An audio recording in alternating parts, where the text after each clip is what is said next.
It is the Monday after my first Tactical Game Skirmish, and I have to say, I am not very full of energy to make this video, but I feel like it's important to talk about some of the things that happened during the skirmish, what the experience was like for me, and I have some really important things to talk about that I didn't get to talk about before I left. So, the biggest thing that I want to say is, and I can't even believe I'm saying this, is that I was called by a company last week or the week before, I can't remember which, and they wanted to sponsor me to go to the skirmish. They paid for my entry fees, and they are a company that I have supported for years, ever since I bought my first holster from them, and that is Haven Defense Company. All I have right now is this sticker to show you and these holsters to show you. I do this on video all the time anyway, but you guys, they called me. They wanted to officially sponsor me for the tactical games. When I was on the phone with them, here's the two holsters I currently use. When I was on the phone with them, I said to them, this was before the skirmish, and I said, I haven't even gone to the tactical games yet. I don't even know if I'm any good. And they said, we don't care. We want to sponsor you anyway. The guys at Haven Defense Company and gals, it's a family operation. Brent and Marissa Hickman have the biggest hearts, and I'm so grateful that they would call me to offer me that. Anyway, these are the two holsters that I currently use of Haven Defense Company. This is a level 2 retention holster that I use for the tactical games. You'll see it on all my videos. This is my everyday carry. This is on the Filster Enigma system, and these two holsters are my go-to holsters. I'm very emotional about this because um, I always dreamed of being sponsored for real from somebody, and there's certain other ways that people sponsor, like they give you gear or something, and for shouting them out on social media and stuff, and they actually paid my entry fees, they actually gave me money, and I'm just so grateful. It couldn't have come at a more needed time, and somehow God knew that. So these people, I've been talking about havendefenseco.com. I've been talking about them for years before there was ever any kind of sponsorship involved, but I'm just really excited, even though I don't look excited right now. I'm just really excited and grateful that I can literally say I'm officially sponsored by Haven Defense Company. So thank you for that. So I wanted to get that out of the way first and say thank you for that. The second thing that you've probably noticed, and maybe you've seen on social media that is pretty obvious through this video, is that I went to the skirmish, my first tactical game skirmish, with a second-degree burn.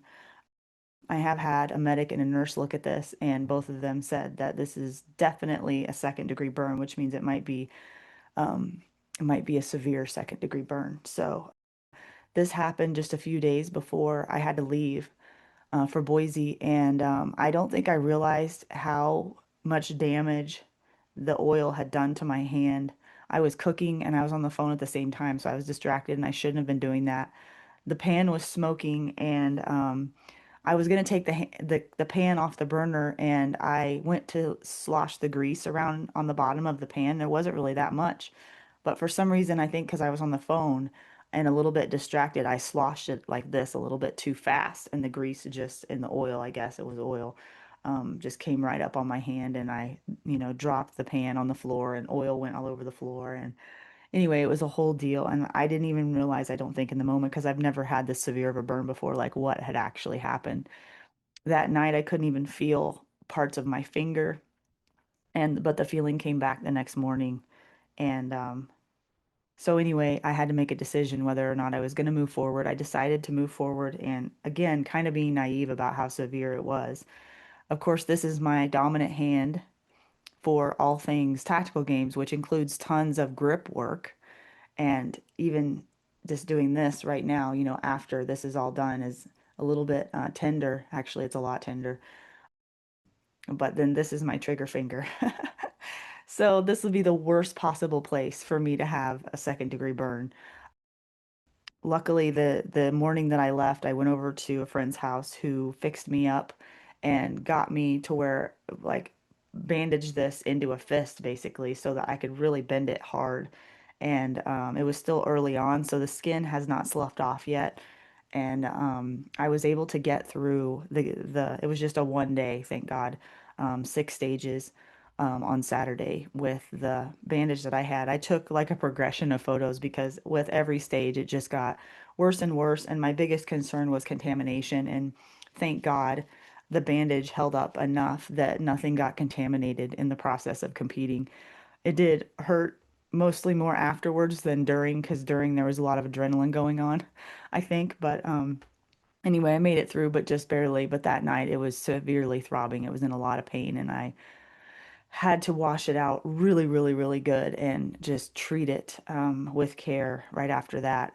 And now I'm just in the process of continually dressing it very frequently and making sure that it heals. So, for all of you wondering about that, at this point, it feels like this burn could have its own YouTube channel.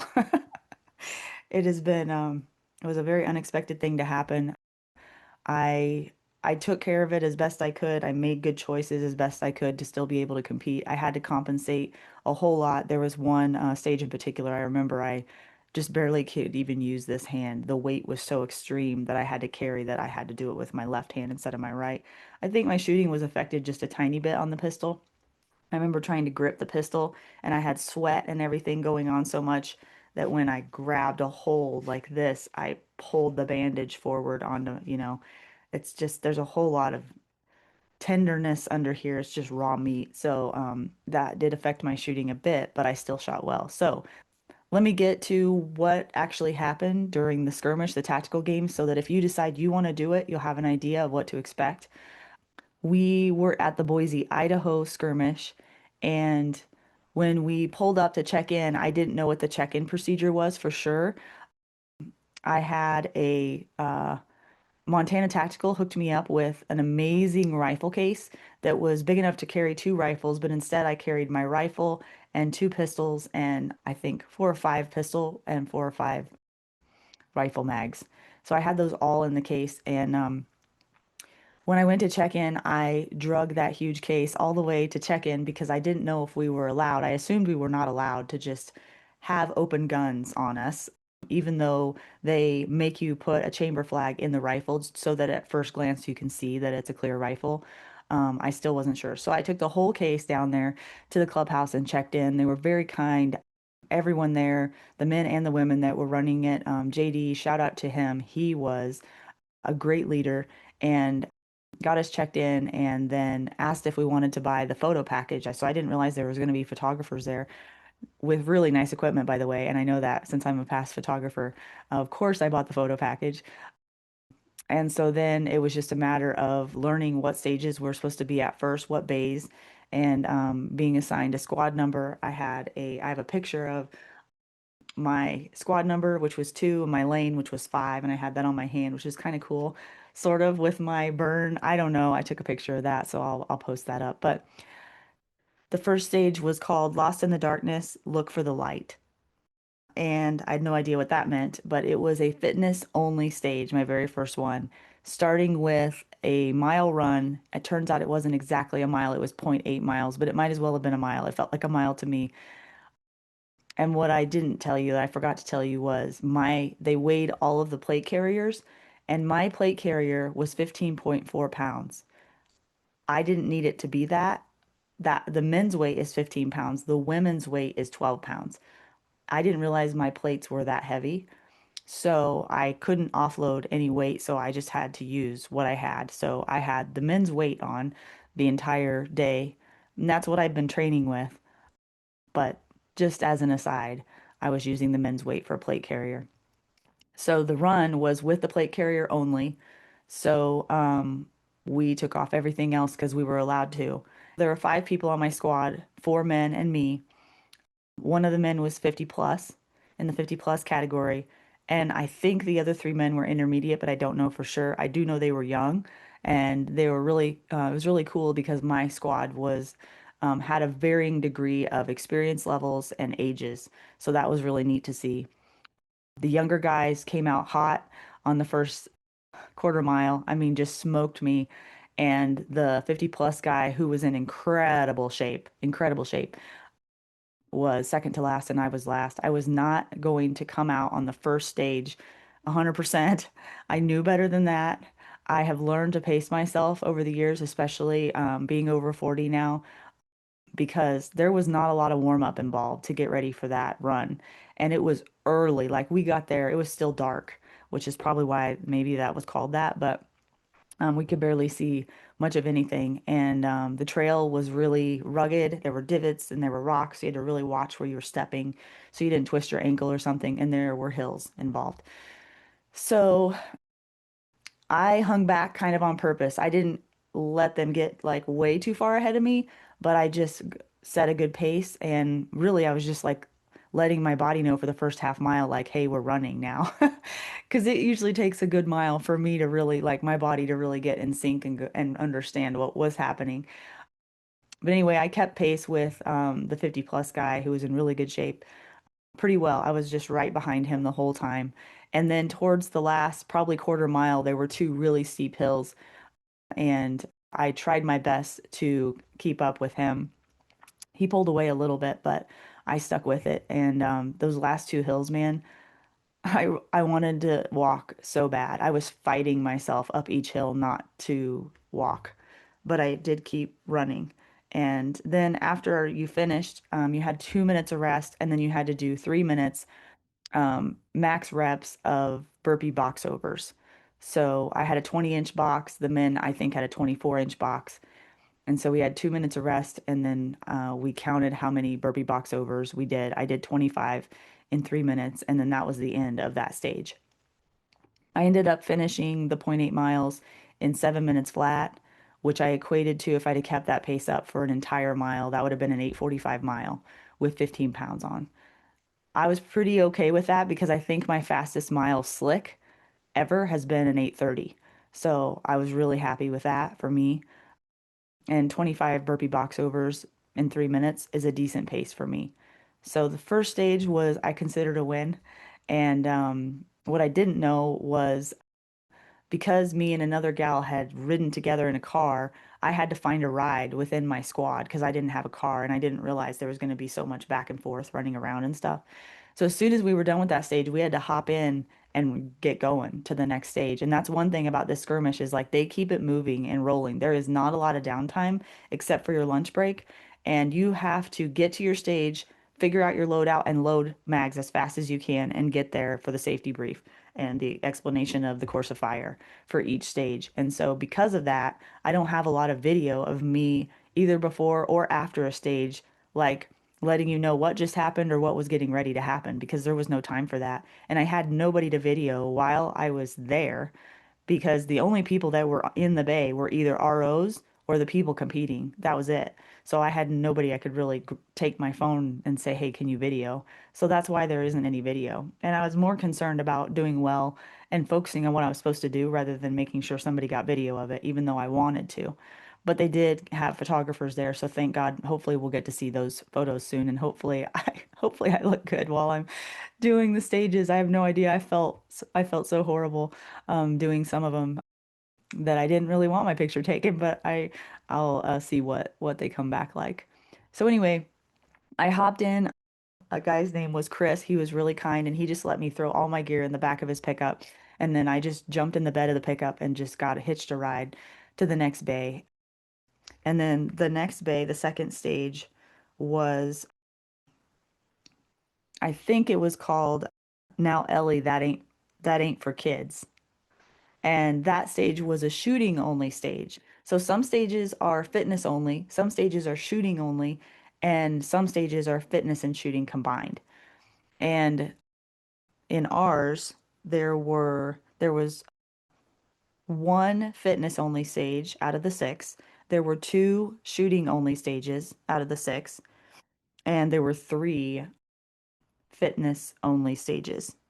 I think, if I remember correctly. It's all a blur, which is why I'm like vlogging this right now because I want to remember everything and I can't journal it because I have to write with these two fingers and it takes me longer to write. And so that's why I'm saying it out loud on a video because some way then it'll be documented. And some of it's kind of fuzzy in my head because I can't remember all the details. But I do remember this stage and it was really fun and I really enjoyed it. So this stage was, I'm guessing on the target ranges here, but I'm pretty sure there were three targets that were staggered. They were silhouette cardboard targets. They had a head box and an A zone, but it was hard to see because they were cardboard and it was just the perforations and no lines. And it was a pistol and rifle stage combined. And the furthest target was at 25, and then there was a middle target, I'm guessing at 15, and then the closest target, I'm guessing, was at 10. That could have been 15, but I know the furthest one was about 25. So they were just kind of staggered like this, far to near. And there were two boxes that you had to stand in to do the shooting on either side of them. And you had to start. And on the go signal, you had to load, take your, well, you took your chamber flag out first. Then you had to load your rifle. You had to shoot two to the head box to the far target, two to the middle, two to the near. Then you had to run to the next box. You could reload on the way, still rifle, or you could run and reload in the box, whichever one, as long as you were keeping your gun pointed downrange and didn't break the 180. And then the second string of fire at the second box, you had to shoot near, two to the head, middle, two to the head, far, two to the head. And then you had already loaded your pistol at the beginning. So then you went to your pistol and shot far, middle, near to the body. And you could shoot anywhere in the body, but I made the decision to try to shoot A zone so that I was more accurate with my pistol. And then you ran back to the other box, reloading on the way if you wanted with your pistol, and then shoot two to the body near, two to the body middle, two to the body far. So that was the course of fire, and that was it. And I was really surprised. So it was timed, so there was this urgency involved, right? But you had to have a balance of speed and accuracy. But the thing most people flubbed up on was they got procedural errors, which cost them tons of time. That just added, I want to say it was either 5 or 10 seconds every time you had a procedural error. And that adds up really fast. And so, luckily, I was last. I was always number five position. So I got to watch everybody else. And normally I don't watch other people shoot because if they make mistakes, it gets in my head. But I don't know, I was just kind of like so new that I was just kind of in observing mode because I didn't really like know what was going on half the time. And I did watch them. And what I noticed was a lot of the guys would get in their head and they would try to shoot really fast and they would lose accuracy for one. But for two, the most important thing was they would get procedurals because they would forget to start with the far target and they would start with the near one or vice versa. And they would get it all mixed up on which was which and when to shoot what. And then the procedurals were just flying. There were lots of procedurals in my squad anyway. I know other squads there weren't, but in mine there were. So by the time it got to me, my strategy was be accurate and keep your head. That was my number one thing was to stay calm, stay thinking, keep my brain engaged and pay attention to not only getting the shots, but to making sure I got them in the right order because that was the most important thing. The other thing that I learned how to do in Brian Hill class in preparatory queuing was I actually went through the motions, and you'll see this a lot in competitive shooting where people will run the stage in their head, go through the motions of it in their head before they actually do it for real, and that helped me a ton because I went through it in my head multiple times, probably two or three times, going through the motions before I actually did it for real. And because I'm less confident with my rifle, just familiarity with administrative stuff. It took me a little bit longer to do that, but I kept my head and I kept calm and I was able to work through that decently smoothly, you know. It wasn't super fast, but it was very, you know, I did it decently efficiently. But the most important thing was I got my hits.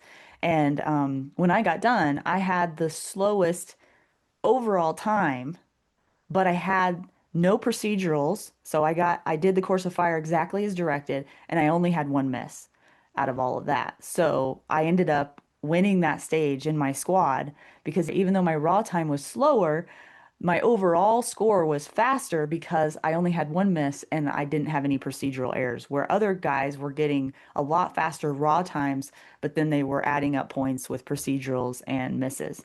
So I was really happy about that, that I did not let, I remember the Modern Samurai guy, Jed Linsky, talks about the cougar on your shoulder that's like, go faster. I could see that happening with some of those guys where they would get so amped up and they would try to go so fast and they would just lose their head and forget what they were doing or do it in the wrong order or whatever. So I was really happy that I didn't let myself do that. So anyway, that stage went really well. So after that, I was feeling pretty good because I don't have a ton of experience with rifle. I feel super confident with pistol. But to hear that I only had one miss on headshots at those ranges was really encouraging to me that I actually still remembered, how what my holdovers are and everything on rifle. So I was really, really happy about that. So then let's see, there was one more stage before we had lunch. And if I remember correctly, I think this one was the hardest stage for me and the one I would like to not remember so much. I think it was called Endure and Survive. And Endure and Survive was my biggest struggle because on this stage, we had to we had a sled, and the sled was just literally a piece of flat metal with a, like, I don't know, 3-inch flat nylon strap. That's the word. A 15-foot flat nylon strap attached to a metal sled. And it wasn't even a sled. I mean, it was like this big. Oh, maybe it was a little bit bigger than that. It was not very big. And we had two sandbag jerry cans that were 45 pounds each. At least I did for my weight class. I was in the women's intermediate. And then a 35-pound jerry can, but it was like a sandbag. It's like a sandbag with a nylon strap over the top of it. So that's how you carry it. And you could, I didn't know this, but you could split up the weight however you wanted to. You could carry it, you could put it on your back, you could put it in the sled, however you could get the weight around this big square that I'm guessing was probably 25 yards in total.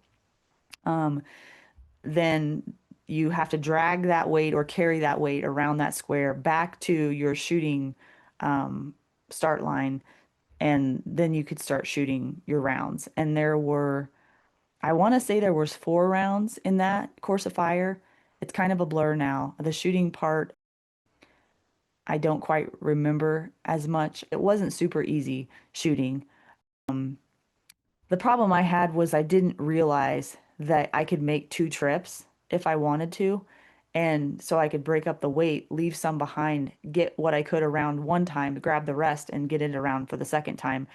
I didn't know that on the first round. I knew I couldn't use this to carry any of the weight, which is what I would do normally. I'd probably put one in each hand, put something on the sled, and just go. But I couldn't do that. So I put 90 pounds on the sled and I had a 35-pound in my left hand. And then I was trying to use my hand and my shoulder to get the strap over to try to push it, and it was not working. I mean, it was like inch by inch. I got kind of a good start, and then part of it was sort of uphill. And this is on sand and rocks and all kinds of stuff, so there's a lot of friction. And I finally made it around the first round. I was so far behind everybody else, it wasn't even funny. And that's when somebody told me, like, hey, you can break this weight up and you can move it. You can go around twice and probably have a faster time if you want. I think I lost so much time on that first round trying to get that weight around that I was so far behind that I think I ended up only completing 3 of the 4 rounds because there was a time cap on it of, I think, 15 minutes or 18 minutes. I can't remember exactly. And so I made it around 3 times. And so I learned that, this is what's funny is I've done sled work and usually the pounds I use are 90 pounds, but that is like a friction sled that's like on wheels that like resists you. So it pushes back on you. The harder you push, the harder it pushes back. But there's like 2 bars that are very like comfortable to push the sled with. And so it just really works your legs really hard. But it's not like this. This was incredibly awkward. You couldn't tie off the strap. They wouldn't let you tie it off. And so it was hard for me because I was like half panicking to try to figure out how to finagle the strap. Do I just hold on to it and pull? Do I pull backwards or forwards? I mean, you could do it any way that you wanted, but then the strap was so long. And the problem with this hand was a strap, a 3-inch nylon strap to grab it and have 90 pounds at the end of it. The grip you have to have in order to do that is really a lot that I couldn't do with this hand. And so that's no excuse. I mean, I think even if I had this hand, it still would have been equally as hard. But anyway, it was a disaster and it was incredibly difficult. And strategy was, I think, the name of the game for that one. Like someone who had experience working a strap and figuring out how to get all of that stuff on there. I mean, the weight itself was a lot, no, for sure. The weight was a lot. But if I would have been able to figure out the strap and how to do that and use my whole body to pull it, I would have been a whole lot better off. So anyway, lesson learned on that one. I don't know what exactly my shooting was on that. I think I held my own on the shooting because, like, the shooting for me wasn't as hard. I wasn't as worried about it. Although I will say I ran my rifle with a red dot because I didn't have an LPVO. And some of the shots, some of the longer range shots were difficult for me. Not from a holdover standpoint, like on steel, that was pretty easy for me.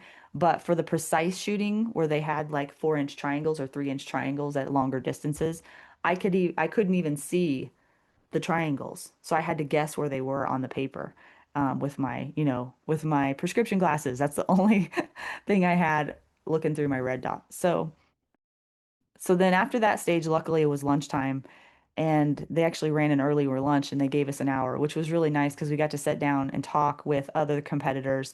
And I have to say, every competitor that was there that I talked to was incredibly kind, gracious, humble, um, and just people you'd want to hang out with. And they were all ages. They were all different backgrounds. They were all different levels of experience. There were some senior guys there. There were some elites there.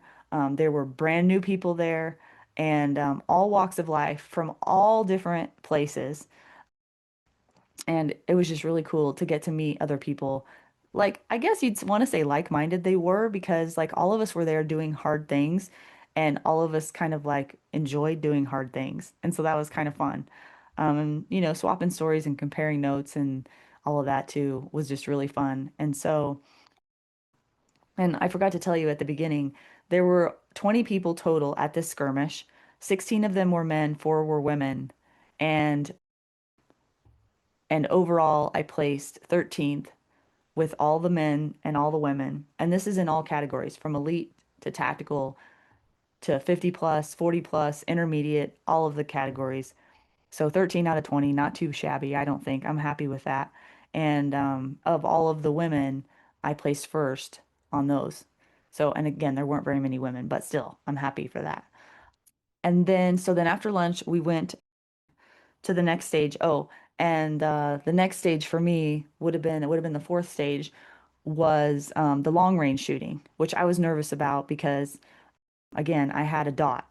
And so I knew I was going to be limited on what I could actually hit, and hitting things is the most important thing. And so in this course of fire, five, there were 5 targets, and they were numbered. The nearest target was 1, then 2, then 3, then 4, then 5. The farthest target was about 400 yards. The closest target was about 160 yards.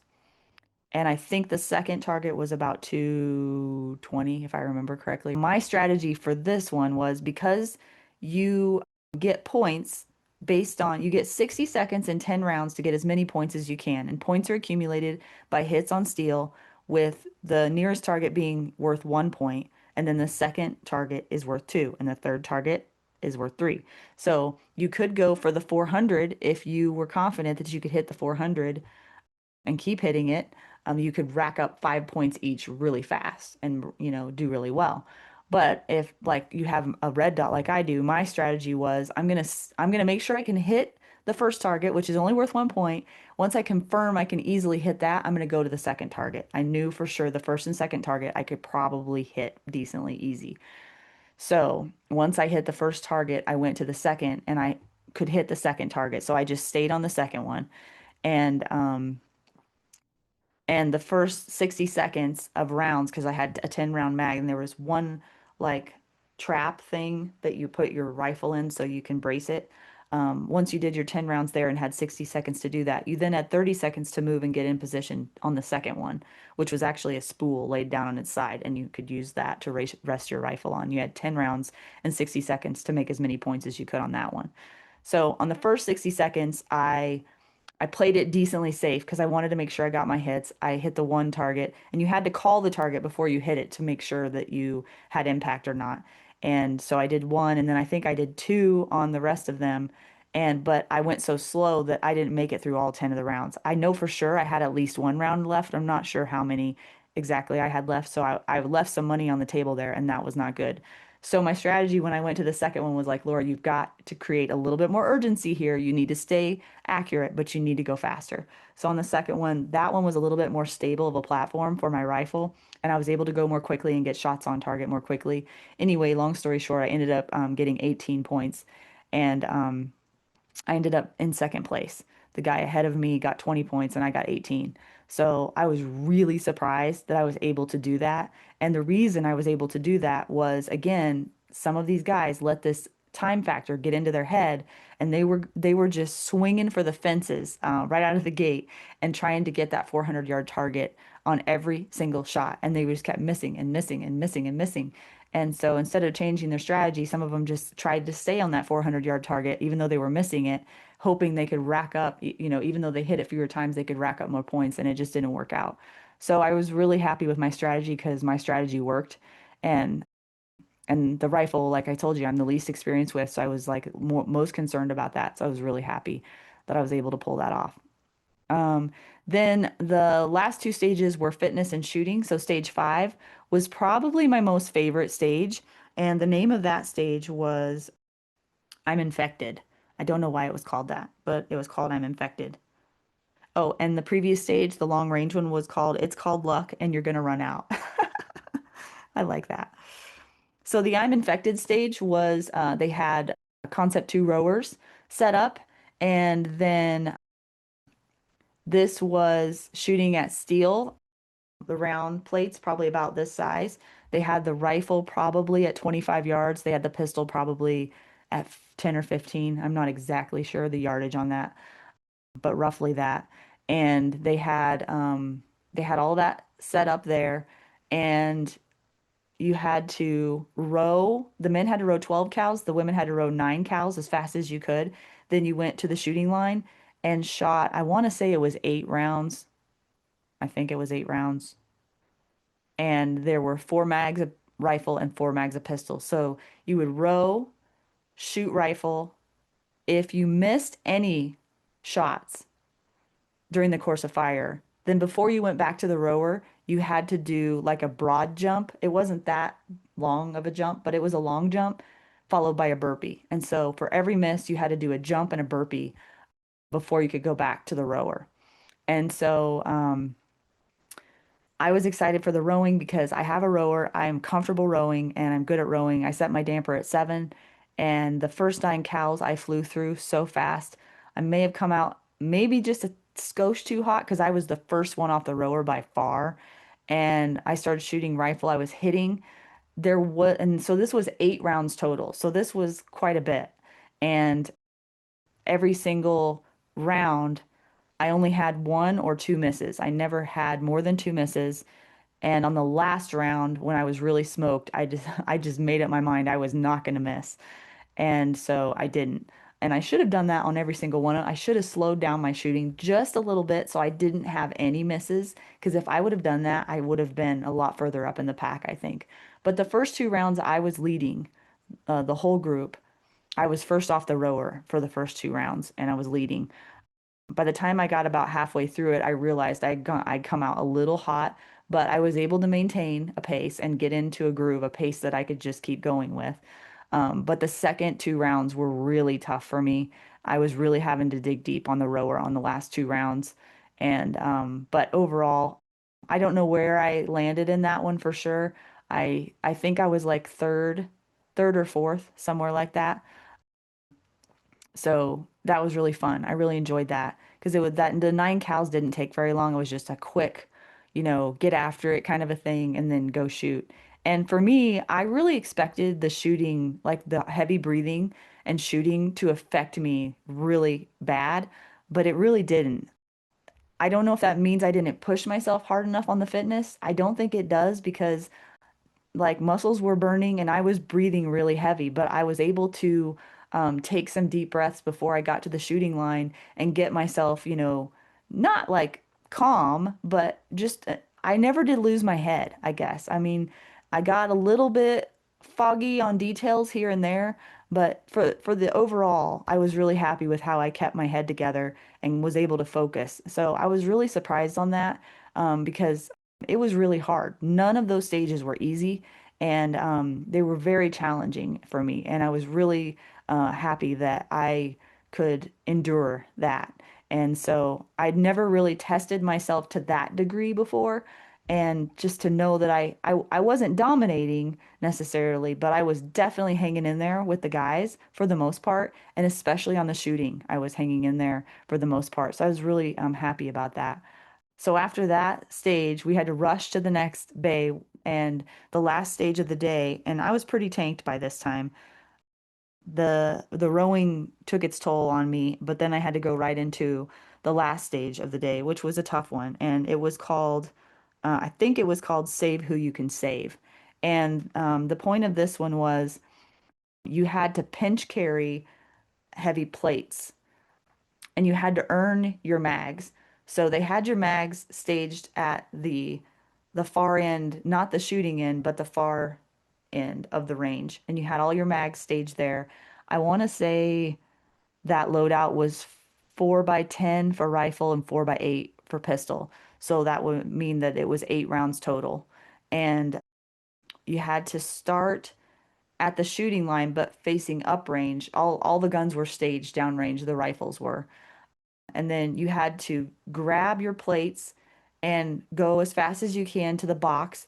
Then you had to do burpee, box over, burpee, and then grab your plates and go another 25 yards. So it was 25 to the box, another 25 to get your mag. So then you retained your mag. Then you had to get the plates again and run back to the shooting line, which was about, I'm guessing, about 50 yards, and then you could load, make ready, and do your course of fire. And this shooting was really, really tough.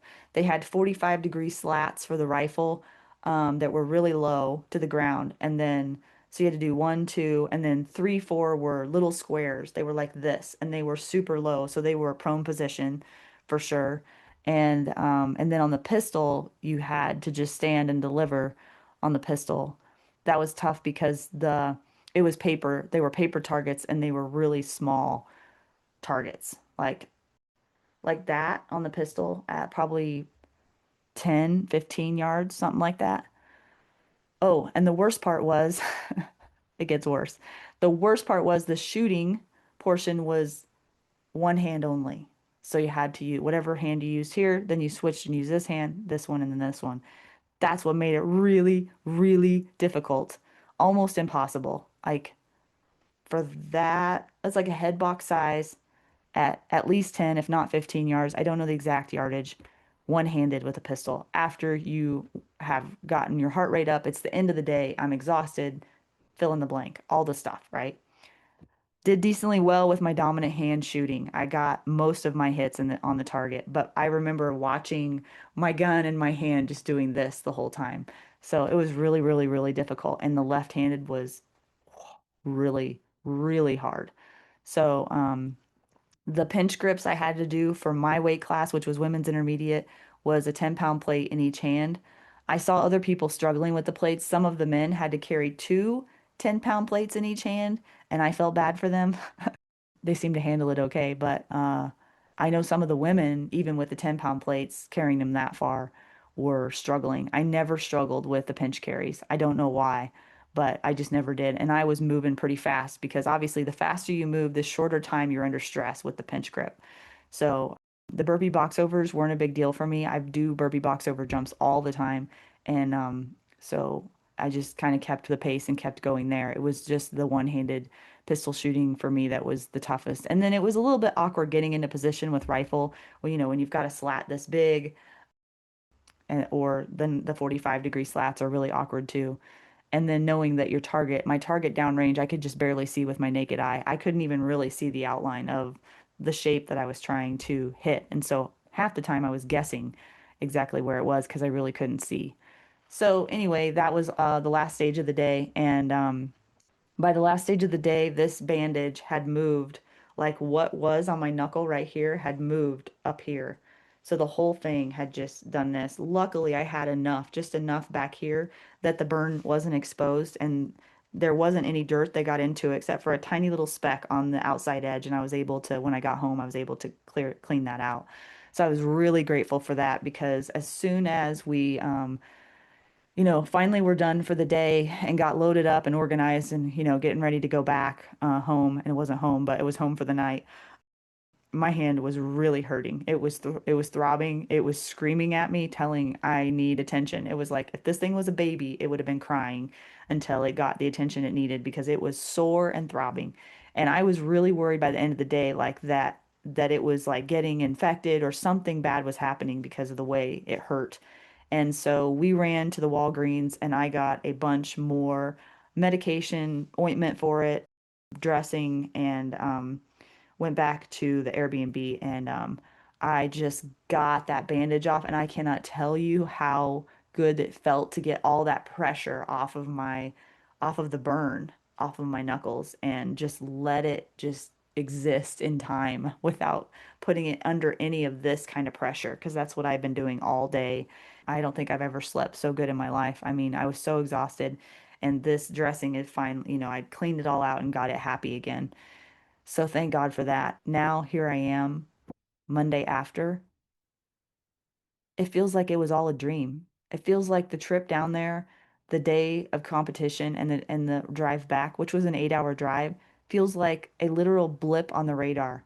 It all happened so fast. It was like this whirlwind of, I call it brutal awesomeness. There were times during the stages I literally questioned my life choices. My muscles were burning so much, or I was so out of breath that I just was like, why am I doing this? Why, why would I put myself through this? And then as soon as I thought that and made my mind up and made the decision to just keep putting one foot in front of the other, before I knew it, it was over. And then I had this like euphoria of, oh my God, I actually lived through that. I did that. And I was so proud of myself and it was so much fun. And everyone, I think, had a similar experience. And just doing hard things like that with other people, alongside other people, and with just complete strangers encouraging me the whole time, giving me tips like, hey, try this, or maybe you could do that, just to try to help me along. Because I mean, it was a competition, but it was a skirmish. It wasn't a regional tactical games. And so the whole point was just to get your toes wet, dip your toe in the water, and just see what it's like and do your best and see where your weaknesses are, where your strengths are, and where to improve. And for me, I think I learned a few things. I learned that no matter how much I'm training, it's never enough. I'm grateful that I have been training as much as I have, because if I would have went into this at a lower fitness level, I'm not sure I would have survived. It probably would have been way too much for me. I mean, I'm sore in every part of my body, but not in a bad way, just a little bit sore everywhere. And so overall, I'm feeling pretty good. I don't feel completely blown out and like I'll be down for days at a time. So that's good. And it was a true test of all different things. The sled work was brutal, so I think more awkward objects for me and learning how to move heavy weight awkwardly would be really helpful for me. My shooting, I hung in there with the shooting overall. So I'm really pleased with that. I think shooting is my strong suit for sure. And if I were to assess it like just overall with all 20 people, I would say that I held my own mostly with the shooting. If I would have had an LPVO and practiced with an LPVO, I think I would have really been good at the shooting. But for what I had, I used it well and I made good choices for the red dot that I had. The pistol, I'm a good pistol shooter, so that like I just am. So that's my strongest thing for the tactical games. Um, my weakest thing is I'm just only so big, and so I need to get stronger somehow, or I need to learn better techniques for how to do lifting heavy things, because I don't weigh as much as some of the other people do. And I know that my weights are less than theirs. As a percentage of my body weight, though, I'm not sure that it was really apples to apples because, the 245s and the 35, that's my body weight right there that I had to pull around each round for I think 25 yards on the sled and somehow get that weight around. So, yeah, overall, I'm really, really happy that I did it. I am really happy that I prepared myself as well as I could so that I could at least hang in there. I didn't completely fall behind to where I just like didn't earn my spot. So I'm really proud of myself for that. I feel like I earned my spot, and I think that I could get better if I keep after it. But I'm not gonna lie, it was really, really challenging. Another thing I'm really proud of myself for is controlling my heart rate. There were some times where I felt like I was starting to spike a little bit, and I would make sure I was pacing myself so that I could get through all 8 rounds or however many rounds there were as much as I could. When I could pace myself, I mean, I was still pushing, but not pushing to red line. And I think that's why I was able to shoot because I knew myself well enough to know how far I could push myself physically and still be able to make effective hits. So that was really awesome. And then the last thing I learned was I have too much weight on my plate carrier and I need to get plates that are 12 pounds instead of 15. I think I'm still going to train with the 15s and then just wear the 12s during competition because I think that'll just make me stronger and better. And then when I put the 12s on, it'll feel like not a big deal. I really thought the plate carrier wearing it was going to get in the way more than it did. I thought it was going to impede me more than it did, and it didn't. I had the jackrabbit plates on, and they worked really well. Like the burpees didn't bother me at all. I had the vest tight enough where it wasn't going to move a lot, but I could still breathe. And I was the vest was really comfortable. I was actually really surprised that it didn't bother me. I think it could have been because my hand hurt so bad, and other things were happening that I didn't really pay attention to that as much. But overall, really, really happy I did it. I do want to give another shout out to Haven Defense Company. Brent's holster worked really good for this competition. I encourage you to go to havendefenseco.com, check them out. And I just want to thank everybody who's like been on this ride with me, and I hope that I inspire other people to try new things, to do hard things, to push past your comfort zone. Um, there's literally nothing better in the world, and I have to admit I'm a little bit hooked now, and I'm trying to get my husband to do these with me too because I think he would love them as well. So thanks for all of your support. I'm gonna get mushy here. Thanks for all of your support. Thanks for your kind words. Um, Thanks for some of you have been there, done that before, and you saw that I was doing things wrong during my practice, and you gave me tips out of the kindness of your heart. People have just been extremely great, and the people at the Boise skirmish were incredibly helpful, professional, had their stuff together, they were squared away, kind people, helpful people. I don't remember their names. I think there was a Nate and a Micah and a JD. And beyond that, I don't know anyone else's name, but I just remember you guys were really amazing and I'm very grateful. So I hope I get to do it again.